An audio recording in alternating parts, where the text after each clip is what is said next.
Hello, this is Gina. I just wanted to come in to you with another topic for today.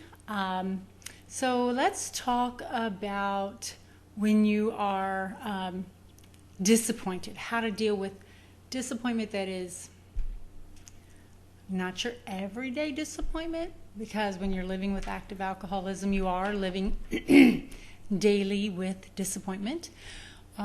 But let's talk about those disappointments that are a little on the extra side. So, for me, for me, and my anniversary was a difficult day, so it caused extra disappointment. So I knew that things were not going to be normal, meaning, in the past, when we never had a lot, but we would, go out to dinner. He would maybe buy me flowers, but he would almost always buy me a card, take me out to dinner. That'd be the extent of it. Sometimes I'd get a gift. A couple times we did a little something extra, went to a super nice restaurant, or he would buy me a piece of jewelry or something like that. But for the most part, we could count on dinner and a card, maybe flowers. So, a little special treatment, not just your ordinary day. So,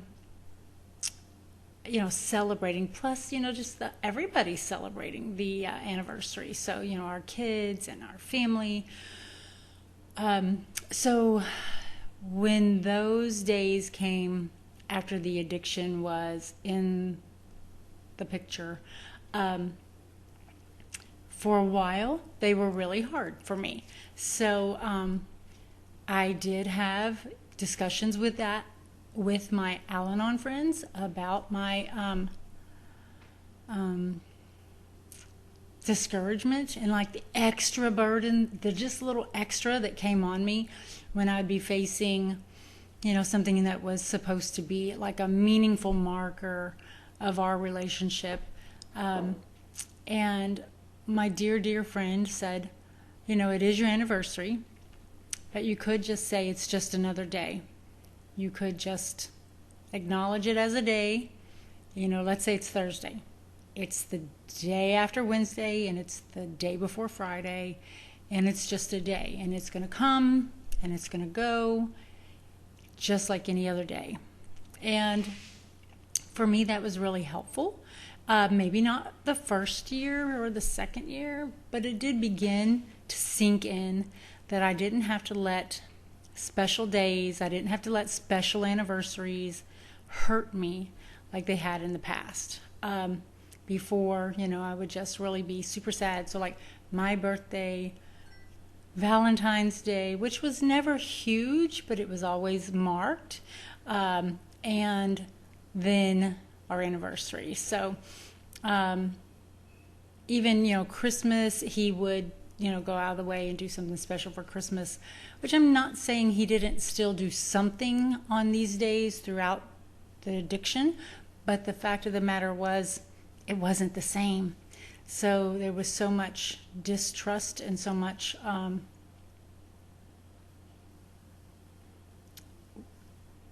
emotional wear that even if the actions were the same, the presentation wasn't the same. And we did have a couple really bad experiences on those special days.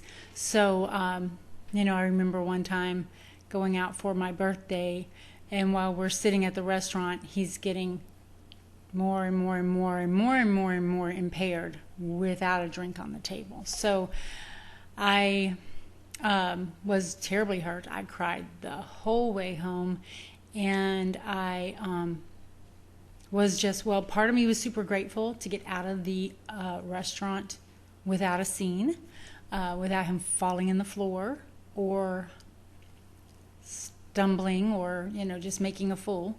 So, but the other part of me was just devastated that he had done this on my birthday while we're at the restaurant. I'm pretty sure he was fairly sober when we got there, but he had some he had some pills or something in his pocket. And I don't know. I didn't even ask. Maybe he had a drink in his pocket too, and when he went to the bathroom he guzzled. I don't know. But it just did seem to get progressively worse over the course of 20 or 30 minutes. And so it did not make me feel loved. It did not make me feel secure. It did not make me feel celebrated. It was pretty tragic at the time. I really, really, really cried the whole way home while he was passed out in the seat beside me. So I know what those disappointments are, but I also know to a huge extent I set myself up for it. So I didn't know that. That was early on. That was very early on. Probably his second rehab. I was still so green, and I don't think I was going to Al-Anon yet at that time. And so I really didn't know what to expect. I didn't understand alcoholism. No one had introduced me to the big book. I hadn't read it. And I did not have a support group that could help me out.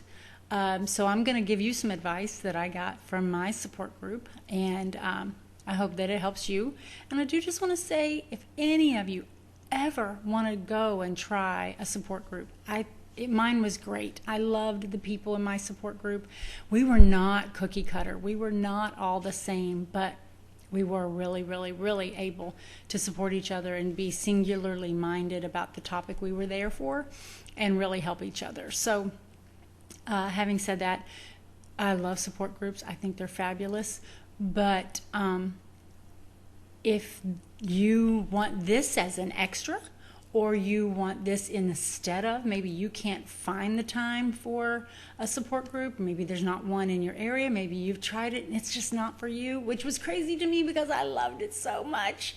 I loved it so much. But I know, like I've said in previous videos, I tried to get my family to come. I just wanted it to be for them what it was for me, and it wasn't. They didn't love it. They just didn't love it. So anyway, I'm going to give you a little bit of advice from the things that were said to me that were very, very helpful to me. So one is going to be, have a plan B, or don't even make a plan A. So it's okay to just not try, say this is just a day. It's Thursday. It'll pass. Then it'll be the day after, and I won't think about it as much. After a few days, the memory of that being my anniversary will fade, or my birthday, or Valentine's Day, or whatever. It'll fade. And if I just tamp down the expectations, then it will not affect me as much. But the other thing is, have a plan B. So that could be, have a plan to go out, go to the mall with your friend, save a little money, and plan to buy yourself something. Go buy a sweater, or go buy that bottle of perfume you want. I mean, I'm not saying necessarily you have to buy anything, but make a plan to be with somebody. Okay, so let's say it's Thursday, your anniversary is Thursday. Make plans on Saturday to go be with your friend and have something to look forward to. It could be the very same day. You could do whatever you feel like you need to do. Take the day off, go to the spa. I don't know what kind of money you have. I don't know what kind of resources you have. I didn't have that kind of money or resources. I couldn't afford to take the day off, and I couldn't afford to go to a spa. But I could afford to go get coffee with a friend and sit and chat for hours. So I would make my own thermos of coffee. I still do this to this day. Make my own thermos of coffee, go in, buy their coffee, and then when it's long gone, I've got my own cup and I'm filling it up into their cup and sit there and drink it for the 3 hours that I'm there. So anyway, I mean, it's cheaper than buying a fresh cup and buying a fresh cup and buying a fresh cup. So anyway, I did that a lot, rewarded myself with time with my friends, people that I just really could enjoy, catch up and talk about. the fun things that we love to talk about, me and my girlfriends. We have just, and it's funny, it's like this one and me, we like to talk about politics. And this one and me, we like to talk about growing older and the fun of that, or the not fun of that. With my sister, I love to talk about our family, our parents, our husbands. Well, maybe I would just talk, let's stick to the kids and the parents and what's new in our life, and maybe not talk about the hubby on those kind of days. But my sister, I can talk about anything. She's the catch-all. She gets it all. But anyway, reward yourself with whatever makes you happy. If that's going to be, I've mentioned a few suggestions. You can, whatever really makes you happy, whatever really comes to your mind, then that's the thing. If you can make it happen, make it happen. If it's just movie night, go to your friend's house and watch movies and eat popcorn, or whatever you want to do. Go take a hike. If it's beautiful weather, go take a hike with a friend, if that's the thing that makes you super happy. There's just so many things. If you love photography, take your camera to the zoo. I would always say go with a friend. I'm so friend and family oriented, but go with somebody you love and take some amazing photos, maybe of the plant life and the animals and, you and your friend. So just reward yourself with something that's completely unrelated to that person, and it will help those days go by. It really will. It's a whole lot better than just crying, wishing things were different. I don't know if I've said this in previous videos, but I had a friend years before my husband ever got an addiction, and she was a mentor. She was older than me. I was probably not even 30, and we were talking. She could just hear this thing in my voice, and she was like, or in my conversation, she was like, "Sounds like you're living in the land of I wish it were." And so that has stuck with me all these years, that I lived in the land of I wish it were. And it's just best to, pass by.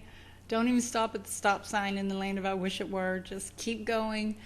Live in reality the best you can. But don't expect things to be different. Don't expect things to be what they used to be, and don't expect things to be miraculously or magically changed because of a certain day.